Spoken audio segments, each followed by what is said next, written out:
Hello, everybody, and welcome to another edition of Advancio Talks. Today, our talk is called Tech Talent Without Borders, which tech hub is the right for you. As always, I am your host, Jay Ibarra, account executive at Advancio. And before I go around the room for introductions with our speakers today, I'd like to tell you a little bit about what Advancio is. So Advancio, it's a global tech talent solutions company based in Los Angeles, California. We are powered by uniquely talented individuals with a passion for problem solving and technology. We can either develop your project or match you with the right tech talent for your company. Now, without further ado, let me introduce you to our speakers for the night. So on one side, and joining us once again, we have Advancio's co-founder, Karim Jernite. He specializes in software development and staff augmentation. With a lot of years helping companies thrive through digital transformation, Karim, thank you for being here once again. Hi, Jay. It's good to be back with you again. We're happy to have you, man. Thanks for being here. And now, today we have a special guest. His name is Nick Aschenbach. He's the head of engineering at Veckta. And he has over 20 years of experience and 12 years focusing bringing early stage product to the market, working for companies including Hewlett-Packard, Mentor Graphics, and Cambia Health Solutions. So we're honored to have you here today, Nick. Thanks for being part of the talk. Howdy. I just wanted to say thank you. We've had a really good partnership with Advancio over the past year and a half or so. I appreciate the opportunity to be here, and just wanted to say a couple of words about Veckta, if that's okay. We're a software company founded just over 2 years ago. I was one of the first software engineers to be hired. Actually, there was two of us on the same day. Veckta was founded to help to connect companies that have on-site energy needs. So these are things like solar panels, wind turbines, generators, battery storage, with suppliers that can help meet those needs. And typically our customers have one of about three different types of needs. Energy cost reduction is about concern of about 80% of our clients. I mean, everyone's looking to save money, but that's a driving factor for about 80% of them. Improving energy resiliency, and then reducing environmental impact. So this would be like largely CO2 reduction. Our core team is based in San Diego, but we have teammates all around the world. Here in California, we have both, two of those problems, with changing climate and high energy costs, wildfires, et cetera, that's having a big impact on utility grids, and that can have a really negative impact for clients in a variety of industries. So yeah, appreciate being on. That's a quick rundown on Veckta. Amazing, man. Thanks for sharing. And we're honored to have you here today and being part of these talks. Hopefully it's not the only one. We'd like to bring you into another talk in the future. Well, now without further ado, I'd like to go into topic. Normally the way I do this is I ask some questions to you guys regarding the topic, and I'm going to change it up a little bit if you guys don't mind. So normally I go I ask the attendees first, then I go with the other one. But right now I'm going to ask a question to Karim, then another to Nick. So I'm going to go one to one, right? So if you guys don't mind, the questions are very open. You guys can take your time with the answers. And if I do a question directly to you, Karim, you can always pitch in, Nick, if you feel like you have to add into the answer. I mean, you're always welcome to add into the conversation. So let's make this fun. Let's make this more of a conversation. I mean, it's going to be questions and stuff, but I mean, let's just have a quick conversation and have fun here. Well, without further ado, I'd like to start with you, Karim, with our first questions that I prepared myself. I'm going to put you guys on the spot right here. So the first question, man, what is the difference between staff augmentation and a dedicated team? Good question. So the difference is in management. So staff augmentation is basically you'll have a software development team that has already established processes. They need additional hand in different areas. So staff augmentation is literally about placing people in already existing teams, or sometimes it's placing people in teams that are formed and managed by the manager on site. Dedicated team, on the other hand, is kind of like a staff augmentation, but you're augmenting a whole group of people at once, not just one person here and one person there. So it's usually a scrum team that comes together, that works together, that delivers together as one unit, and it doesn't get mixed with from our side, for example, it doesn't get mixed that much with the client's resources. That kind of is the main difference between the two. Awesome. Perfect. Thank you for sharing that, Karim. I'd like to go with you, Nick, on this next question, if you don't mind. I mean, since you're already implementing outsourcing in Veckta, so this question is for you. So how efficient is it to have a remote team comparing nearshore versus offshore? So I've had some experiences with both. So one of the things that that can happen, so I think it depends a lot on the culture and the types of products. At Veckta, the culture is very important to the senior leadership, and like people are expected to lead by those, live by the company values. So with offshore, I've worked with people in a variety of time zones. Sometimes there's cultural issues, differences that can make things a little bit difficult. And one of the things I really like, one of the things that has really worked for us is, it's having people. So we have a couple of team members from Advancio that they're just part of the team. I don't look at them any differently than I would, anyone else. And they're in the same time zone. Really, a lot of them, I think, are trained in American universities, great English speaking ability, and culturally, like, it just has been a really good fit for the team. If it's offshore, with 12-hour time zone differences, or, you have to, it becomes sometimes difficult from a management perspective, trying to set up a meeting at like 10 o'clock at night, or sometimes there are communication issues where it's very difficult to they're just issues that can come up over time. So I really appreciate it. I think we've had a successful, the team members that we've integrated in the team, I think that's happened really successfully because of the nearshoring, because it's, people that are essentially in the same time zone. And we've actually met with them as well. We've had team members up here and up in San Diego. That's perfect. That's great. You got anything to add into the question, Karim?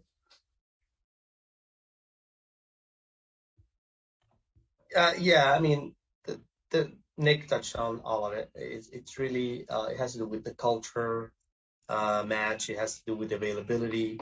It has to do with ease of travel. Sometimes when you need the people on site, you need to be able to have them pretty handy sometimes. It's basically like I say, near shore is more like a phone call away, whereas offshore there are some challenges there. Right, it requires more effort communicating to the team. Yeah, well, and now that we're talking about talent, this question is for you, Karim. So in your opinion, why do you think there's a scarcity in tech talent? Yeah, that I think we can thank the .com bubble for that. It started the whole Silicon Valley thing, and all of a sudden there's a lot more engineering jobs than universities can graduate. So it goes back to about 20 years ago. But that problem only got worse and worse. And it's good for us because in the IT field, that means job security. There's obviously a lot more devices out there. So before it was mainly just computers. People had to go on a computer to browse the internet. So you had a limited number of engineers to be able to develop platforms for that. And then you have laptops became very prevalent, and then tablets, and then mobile phones. And next thing you know, all these things require developers to put apps on. So obviously that's been the main source of talent scarcity up to when the pandemic started. And then now you have the whole economy shift where people at home, they're streaming more, they're consuming more on their devices. So all that stuff really requires more and more programming, more and more developers to build all that stuff. And it got to a point where really there's not enough developers in the world to fulfill that need, where that scarcity before was mainly in the US, and we could remedy it through outsourcing to the rest of the world. Now it seems like there's not enough people in the world to be able to handle the level of tech talent and the tech need that the world has. So that's what drives the scarcity, in my opinion. How to solve it, it's a whole different ballgame. Right, makes sense. Do you got anything to add to that, Nick? Yeah, I mean, it's trying to hire is always hard, and there are a number of challenges. So I wanted to mention Veckta grew up as a gets to a little bit of the culture.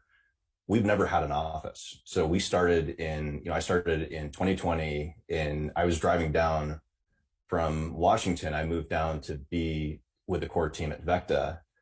And at the time they were talking about shutting down borders. I don't know if you remember, between New Jersey and New York. And we had no idea what was happening.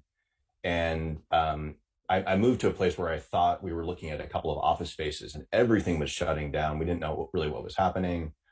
And actually it's been a good thing. It's really made it a lot easier for us because everyone is remote. We're all, even though some of us are here, that's, I think, made the culture one where it's like virtual first. One thing that there's a little bit of a risk where if you have different sites where there can be like an us versus them mentality.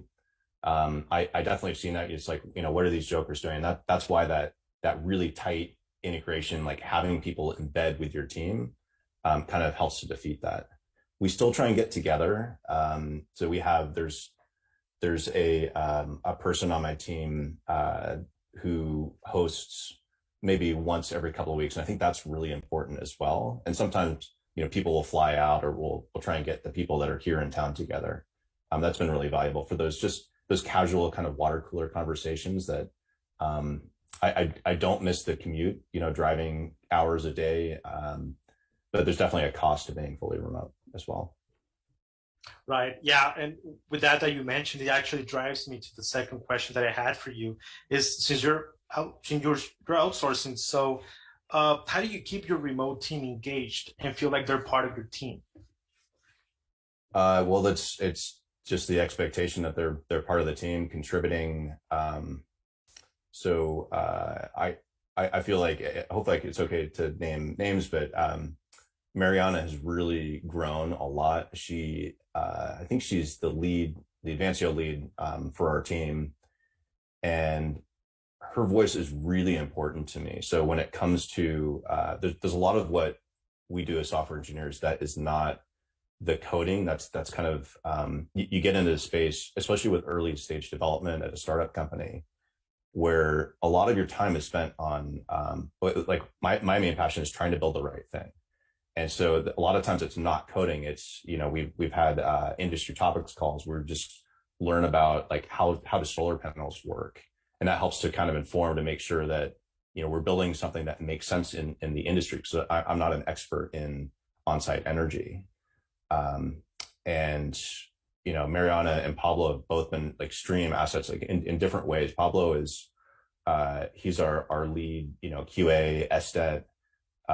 He's always looking out for the customer and like keeps us honest, and has, he's not doing a lot of the engineering. And sometimes you get a little bit of the blinders on when you're developing your code, and you're in the app all the time, and you don't see things that Pablo just said, hey, this doesn't make sense, guys. We gotta, like, let's think about this, and files a defect. So it's really good to have that kind of independent sense. But yeah, I hope that answers your question. It does. Thanks for sharing. Karim, you got anything to add?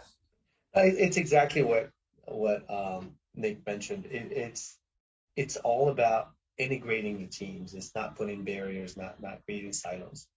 At the end of the day, when, like, especially in staff augmentation or dedicated team model, when you're bringing a team to be part of your production line, they need to be part of that production line with all what entails. They need to take ownership of the product just like you do. And we need to break those barriers. It's a little difficult in a remote environment because a lot of that chemistry happens, like the water cooler conversation that Nick mentioned earlier.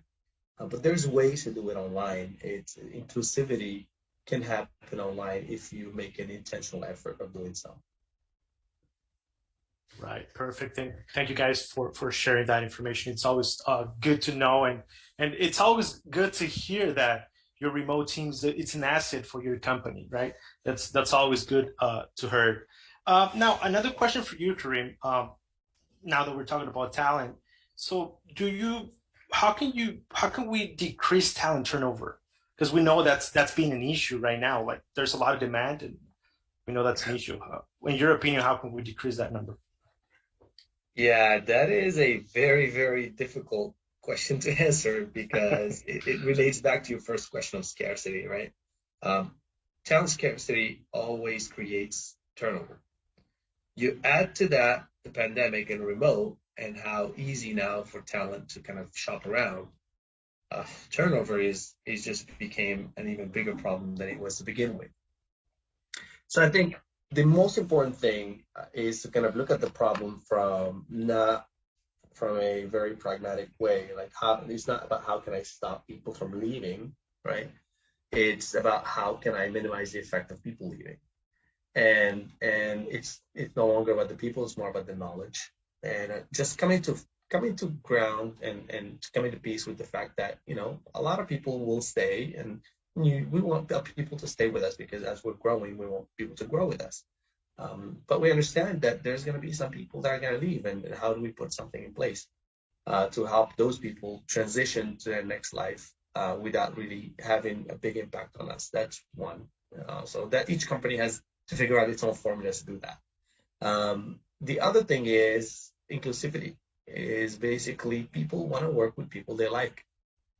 As long as I like the group that I work with, going back to the culture, how do we make a very, very happy culture around, including in the pandemic? I mean, there is ways, and we were actually luckily successful at that. We maintained our workforce and we grew our workforce. And we have at the beginning, yes, seen the effect of the pandemic on turnover when we were not, I would say we were not pandemic ready when it came to the culture, but we turned it around and we were able to make a difference. So culture, I think, is huge in reducing the turnover, and creating a positive culture of inclusivity is key to reducing it. So I think those are the two things: understanding that it's going to happen and coming to terms with it, and building a very positive culture around inclusivity that makes people feel like they want to work together. Yeah, that's one of the things I love about where I work now. This is the strongest culture of any company that I've worked for, and it's Gareth, our CEO, Tristan, who they hired me like in the early days, are really all about challenging. You know, there's kind of an expectation that you challenge what we're doing, make sure that you understand like what we're building, that we're building the right thing, but don't necessarily do it at the sacrifice. So there's also like, we have some kind of balance. So like we have this, you know, challenge limits is one of the values, adapting purposefully. And so, you know, I have an engineer that he's very opinionated, right? And so it's like, how do you temper and how do you balance the desire to build something that is awesome looking, great user experience? You know, software is never going to be perfect, and we still have to deliver it. And so how do you balance that? So there's empowering co-creation, which is how do you support your teammates? How do you, you know, so like, you know, working with UX and like trying to figure out like what we can build, what's the right thing to build, and then adapting purposefully. So like, you know, you're not always going to get your way, but there will always be a chance for you to express your voice. The other thing that I found that I think is a positive thing from a retention standpoint is that we really want people to understand the pain points, and like you want to understand the customer, like what is the problem that we're trying to solve for. And I think I believe that my teammates believe that we're trying to do the right thing, that we're trying to build a product that really is meeting an industry need in a new way. And that's been something that's the reason why I joined the company. Actually was the one is, does the CEO have a vision? And the second thing is, what are the company values? And I was hooked. Amazing. Well, thanks for sharing that. Well, adding to that, to your reply to what you told us right now, would you say there's a difference in productivity comparing remote team than in-house team? I think it depends on the situation. Like I mentioned, Mariana, like she, as a software engineer, has a lot of experience in certain parts of the product and will be more efficient in those areas when building out new features because she really knows that part of the code base than somebody else just jumping in. But I wouldn't say overall that the productivity is different between any, everyone is expected to deliver, and they do. And it's we're judged really as a team. So like I've got a couple of performance measurements that are a balance between producing quality software and team velocity, which are kind of like, if you go too far in one direction or the other, you can if you're only focusing about quality, you may not get anything out the door. If you're only focusing on velocity, the quality might suffer. And so that there's those two things that are a little bit at tension with each other. And that's kind of intentionally to try and drive the team to do both. Perfect. Thanks for sharing that. Karim, anything to add? No, I think when it comes to remote work or on-site productivity wise, it's in the pandemic really changed everything, right? Since there's a lot of people that can argue that on-site is more productive, and it would make sense in a team that is highly communicative, verbal communication that really depends on on-site culture. And for those companies, really, when the pandemic hit and they had to go remote, they had a little bit of a struggle dealing with the readjustment to remote tools. Like to be efficient on a remote environment, you have to have a very good organization. Like Nick said, you have to have metrics in place, you have to have processes in place. You can't depend on verbal communication for everything. But on the other hand, you can argue that remote work is a lot more productive because people are spending less time commuting, so they're technically kind of working more willingly. A lot of people they would, instead of spending an hour commuting to the office, they'll probably be on their phone answering emails an hour before their time to start.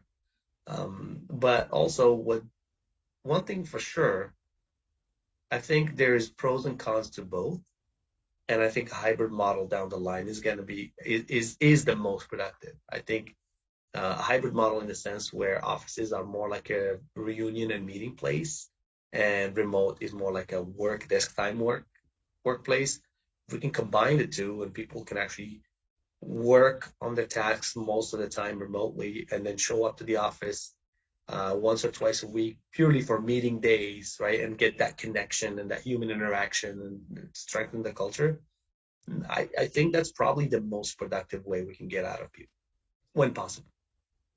One way that Veckta addressed this is we brought everyone in, I think it was end of January, including our Advancio team members, the ones that could attend, to like a site where we spent a week together and looking at the future vision for the product.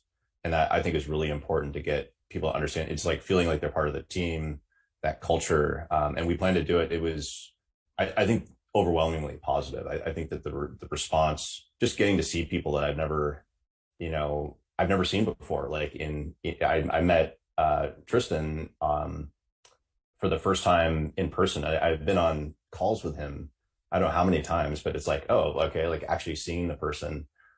We have another teammate that is very tall, like he's like 6'4", and meeting them in person, when you're sitting down, you can't tell when you look, you're just like, wow, this guy is, it's just, it's a different experience. And I had like Mariana, like trying to, she speaks English, so like mostly we're English speaking. And then I had her like starting to try and teach me a little bit of Spanish as well. Like she's in Ensenada. I just really appreciated the experience. Right, perfect. Well, I think that's a good thing also to have a nearshore team, because there's the possibility to have a full team meetup, right? I think that's a big thing as well. I think to what you commented to us, Karim, I would like to ask you, how does the tech staff augmentation behave under the constant salary wage increase? Yeah, it's a good question. I mean, obviously the scarcity drives, cost. That's really the general economic rule. So, I mean, the cost is going up globally, and it's everybody understands that, and we see it everywhere. I mean, we see it at the gas pump, we see it at the store. Inflation is ravaging the world at this point, especially with what's happening in Ukraine. So it obviously doesn't only affect our business, which is staff augmentation and software development outsourcing. It affects everybody. It's more of, having the right partners that understand that, and being able to kind of explain properly what's happening and why the cost has to go up. But one thing for sure is it's, we're just part of the big economic fabric of the world, and we have to adjust to it. Right. Thanks for sharing. Nick, something to add? No, I think Karim hit it on the head. You nailed it, Karim. That was on point. Now, going back to you, Nick, also kind of going to the cost efficiency here. So in terms of cost efficiency, how big is the impact of hiring tech resources in-house versus doing it nearshore? There's a couple of benefits. So one is it's when you're hiring on a contract basis, you can be a little bit more flexible. So it's easier to add members, and we are able to have a few more members in the team, I think, than we would if we had everyone in-house. I think that flexibility is really good. There's also, there is cost savings. But I think the important thing for us is the flexibility to be able to add and add staff members when we need to. Perfect, Karim. Yeah, it's being on. I'm on the provider fence right now. I've been in Nick's shoes for over 10 years. I think having the right partner and is key when it comes to in-house versus nearshore. I think a good blend of the two is really, really important. You do need the in-house presence, and you need to augment it with the external presence. The in-house obviously is because the companies just feel safe that knowledge is within their walls, and they feel like they can control. Well, they have some kind of a control of that knowledge, right? Just from an admin perspective, from a human resource perspective. Having somebody on your payroll, you kind of talk to them, you do their reviews more often. You have a pulse on them from an aspect that is not just technical. On the outsourcing side, when you're nearshoring, or you go, for example, now I'm going to talk as a vendor. You have like Nick said, you have that burden of hiring out of your plate, right? You know that somebody else is in charge of finding qualified talent that's gonna add value to your team. You know that somebody else is making sure they create a proper culture for that talent to not only do their work for me, but also to develop in their own career and reduce the turnover for me. It's having the safety of mind. If there was a turnover, they have a process in place to kind of make sure the knowledge transfer is done successfully without me having to take time out of my busy day already to manage somebody else leaving, right? So there's pros and cons. I think there's a complement there, and a hybrid team, kind of like the partnership we had with Veckta, it is the perfect way of doing it. You grow both teams together, and you take some of the burden, you outsource some of the other burden, if you will. And of course, there's the economic cost that's attached to it too. But at the end of the day, it's economic cost is important, but I think the most important thing is the stability of the team and the continuity of the product. Perfect. Thank you for sharing, Karim. Now, I have one last question, and this one could be answered for both of you can answer this one. I'm going to pick it on you first, Karim. How is the Ukraine issue affecting America's tech industry? Oh, man. We talked about talent scarcity earlier. Well, I'll just add more to that. Well, it's, first of all, there's a lot of questions that are intertwined, right? You talked about, how is inflation affecting everything, right? And obviously, the Ukraine war has, cut off the energy source to a lot of countries, which drove the oil prices really, really high, and that affects, everything needs oil to move, goods and stuff. So everything got expensive, fueled the inflation. It affected. Now, Ukraine, let's not forget, it's a major, or Eastern Europe in general, is a major software development center. There's a lot of companies in Eastern Europe, Ukraine, Georgia, Lithuania, Russia. Ukraine alone has thousands, I think, 2,000 or 3,000 tech companies in there. The majority of them are working in outsourcing.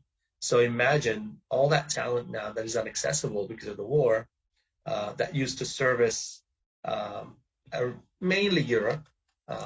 Ukraine was mainly with Europe. They had some America too, because America is the largest outsourcing market in the world, but it was mainly Europe. So now you have all these European companies that can't get access to their talent. Well, guess where they're going to head? They're going to head to places where we operate, for example, like Africa, in our case, our Morocco center, or they're going to go to Latin America, our Mexico operations and our Latin American operations. So it did affect us. It is going to continue affecting us, and it did affect it's going to affect everything that we do. Perfect. Thank you for sharing, Karim. Nick, you got anything to add? Yeah, I've heard a couple of things. So I think that the rising energy costs are going to have so there's like the electricity costs, like what you pay, on the meter, and then you've got the fuel. You've got like fossil fuels putting some pressure, inflation in those putting pressure. So longer term, we think there may be more investments. I think what I'm reading right now is that there's some uncertainty in the marketplace, so people aren't really sure. So like from an investment, when there's war, sometimes that creates a little bit of, there's kind of like this wait and see mentality. But ultimately, I think that the energy costs, as those continue to go up, I think that's going to drive further investment in alternative energy technologies. Especially people that are reliant on fossil fuels.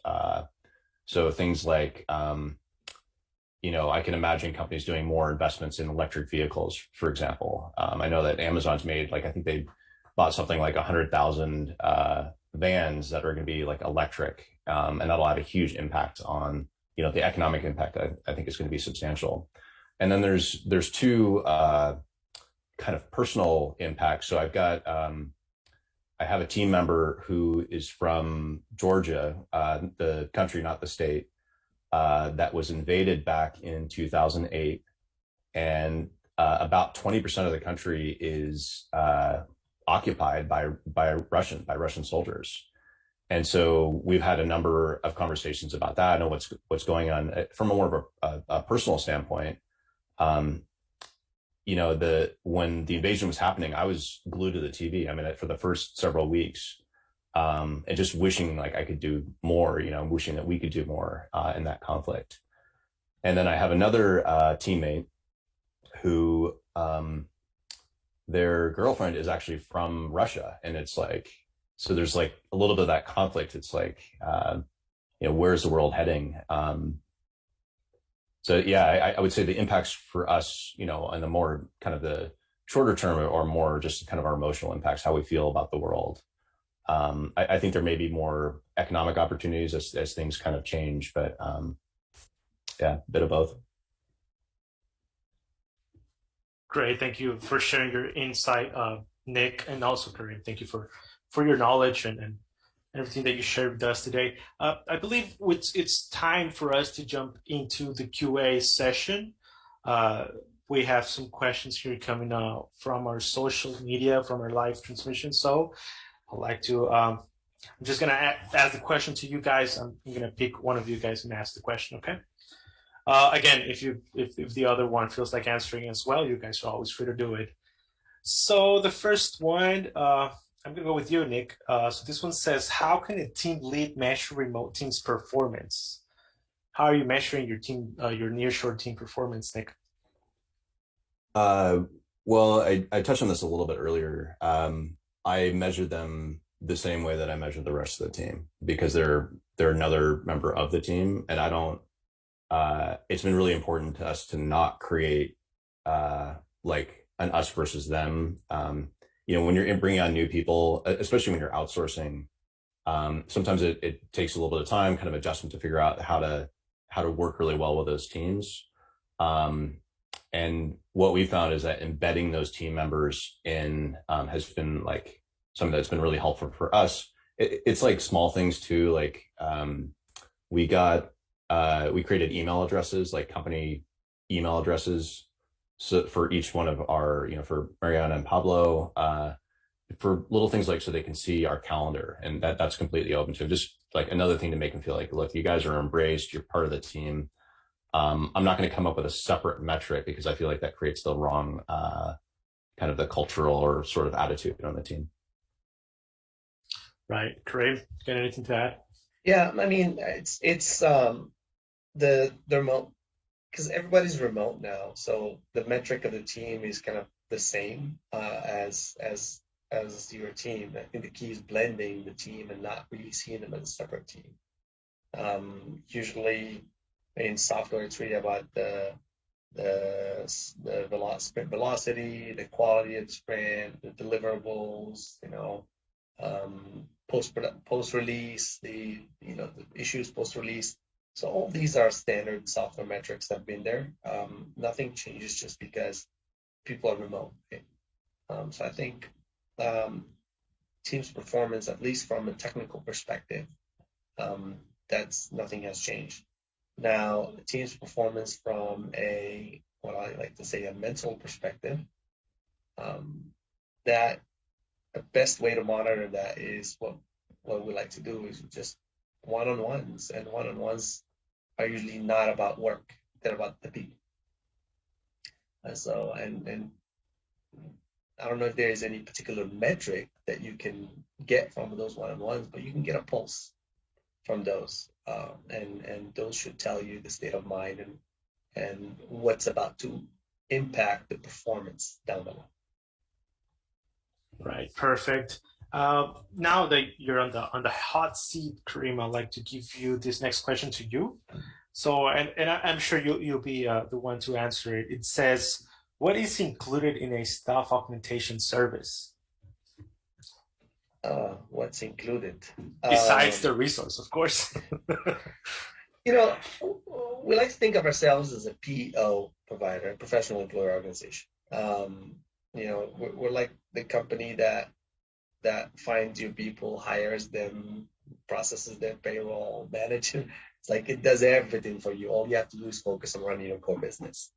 I think that would be the way I'd like to describe it, right? So it takes all that headache of human capital management, which is really a headache if you think about it, because companies really want to focus on their core business. Everything operational that is not core, it's kind of a distraction. So I think that's where we come in. That's the value we bring, and plus the fact that we embed our partners' business, we understand their business. We actually get invested in their success. Kind of Nick here from Veckta, we've had a very successful partnership with them. We believe in what they believe in. Our values are very, very similar, and we are vested in their success because they're really there to revolutionize the energy space. And we'd like to kind of say one day that we had something to do with that. That's what drives us. I wanted to mention, you touched on something that I think is really important. So as a startup company, we have very few team members. We've got in the whole company, I think full-time, we're maybe 16 or 17.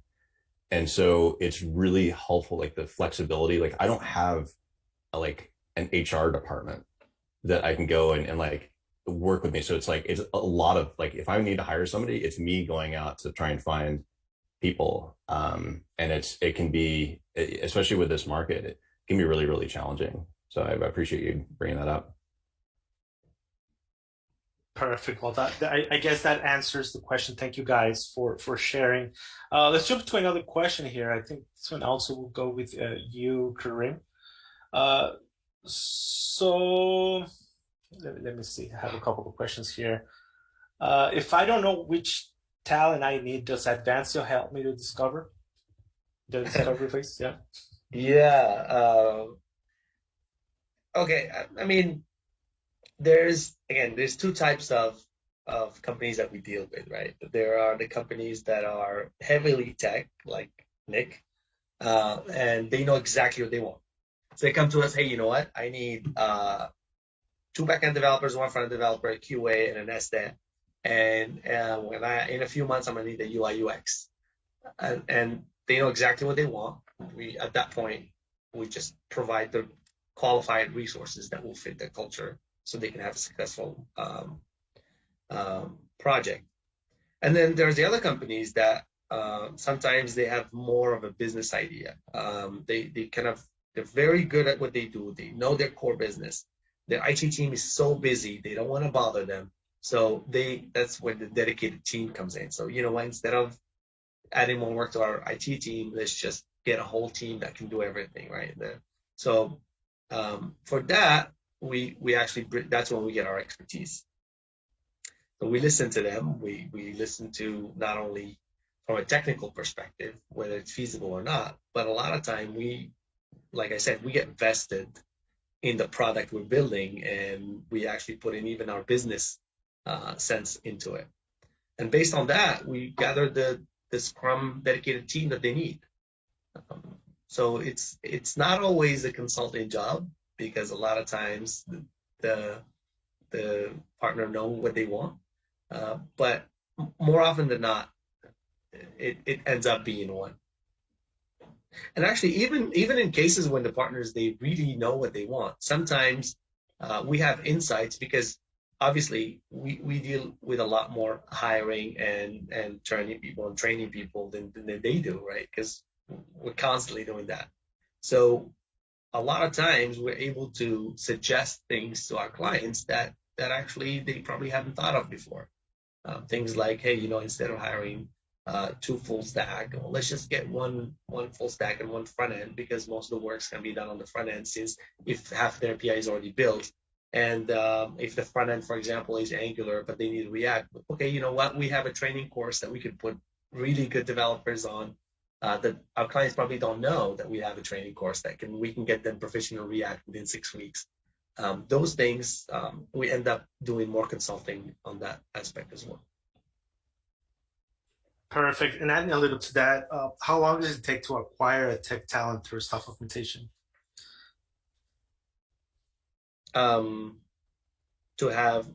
It really depends on a lot of factors, right? Usually anywhere between 2 weeks, just because as a company, we don't like to have people without projects. So people are always busy on projects, and we like to say 2 weeks, because even internal projects here at Advancio, they're running on 2-week sprints. So if there's an internal resource working internal project, we can actually deploy them to work on a client project, and we don't like to just leave our work halfway done. So we like to say 2 weeks. And it really depends on, I would say, the tech season. Sometimes There's people in the market and they're looking for a job, and we can make a compelling argument for them to join us if they're the right cultural fit. We're really, really stressed on that. We're very high on cultural fit. Sometimes there's less. It could take anywhere between 2 to 4 weeks. It could take 6 to 8 weeks, depending on also on the seniority, the stack level. There's some technologies are a little bit more difficult to fulfill than others. But usually that's how long it takes. I would say 2 to 4 weeks is very common. You brought up the cultural fit thing, which I think is that's our top priority when we're looking at candidates. I don't care how good technically you are. If you have an ego or you don't work well with others, or there are people in our industry that I've worked with that have egos or are hard to work with, or just kind of angsty. And there's something particular about software engineers. I don't know what it is. Maybe I joke that we were all dropped on our heads when we were kids, and that's why we want to go into this industry. But for us, that's something that's been really important. Is like that cultural screen. Would they embed with the team? Would they fit with us? That's paramount. That's like the top thing. If you don't have that, we're done. Like, we're not looking at your skill set. Perfect. Thanks. Yeah, thank you for sharing, Nick. And well, now that you answered that question as well, I have one last question for you. I'm going to put this one on you. So it says, was there any challenging times that you guys spent while finding the perfect talent for your company? So I'm guessing this question kind of goes to what guided you to outsourcing. That was so the person that was in the role that I have now initiated the discussion with Advancio. Started the partnership, and initially we were looking to build we have a part of the software that is in like document management, and so we started building out like some prototyping and was completely independent from the rest of the. I mean, there was some setup work, but a lot of the engineering work was happening in more of a siloed way, and that didn't work for us. Ultimately, like we did get a prototype, the software worked, but in terms of integrating it into the product and getting something that was really what that worked with the rest of the software, there was dependencies. That was very difficult for us, and resulted in so like I personally spent like a couple of weeks and just kind of like refactoring, like cleaning up code and like basically reworking a lot of that. And I feel like had we taken the mentality that we have now, like it's kind of like you're embedded, everyone's a member of the team, that like as the if we'd started that way, I think the end result would have been better. That's been a pain point a little bit for us, but it's just learning, right? It's just like learning how to work with people and how to run the organization in a way that benefits our users, our customers. Well, perfect. Nick, thanks for sharing. And we just received one last question. I'm going to produce one on both of you. So it says, who needs to use staff augmentations like ASAP? Like, who needs staff augmentation right away? I think any software development team or software development department or IT department that needs to get rid of their backlog. I mean, anybody who's actually looking to hire. I mean, there are areas where sometimes you need security clearance or DoD clearance, and you actually absolutely need to be on site. For most of the business world, it's outsourcing is a very, very is very common, and it's very safe, and companies have learned how to deal with it. So. Perfect. Thank you, Karim, for answering that. Nick, anything to add? No, nothing to add from my side. Perfect. Well, I guess that was the last question. It really ended up fast, right? Time went really fast today. So we're at the end. of the talk today. You guys really nailed it. You guys share a lot of good information here. And well, as always, I like to give some freebies to people that register to our talk today. So we have, for those that registered early to the talk, we have an ebook titled How to Outsource Tech Talent. And for those that didn't register and are actually looking at us through Facebook or YouTube, you can always go into our Advancio's website, just fill up the contact form, and you'll receive your copy of the ebook. And well, guys, I really appreciate you guys taking the time. We've come to the end of the talk. Time really went fast. You know, when you're having a good conversation, you know, time really doesn't matter, right? So, well, before I let you guys go, I just want to let you guys, if you're dealing with pains in your company and you don't know what exactly to do, so I invite you to go into our website, Advance's website, and check our digital transformation calculator. You're just going to have to answer a couple of questions, and we'll give you a report with your pains and how to actually face them. Just go to advancio.com/digital transformation tool, and you know you can find out what's hurting your company. Thank you, Nick, for being here today, for being our special guest. Like I said, starting the talk, hopefully it's not the last time. We'd like to see your face once again. And Karim, well, you're a constant visitor of our talks. Thank you. I'm a regular. You're gonna have to yeah. pick me up. You're gonna have to if I don't show up next time. Yeah, we might have to change the roster here for the next talk. But no, thank you guys for taking the time and sharing your knowledge today. I'm sure the people that watch the talk are you know, they're really taking a lot of good information home. So thank you guys, and thank you everybody that registered to the talk, that are watching us live. I just invite you to like our YouTube channel to receive more information, and you know the usuals: Facebook, Twitter, Instagram. Just follow us there. Thank you guys once again. You guys have a good rest of the week. Thank you. Appreciate it. Thank you. See you guys. Bye-bye.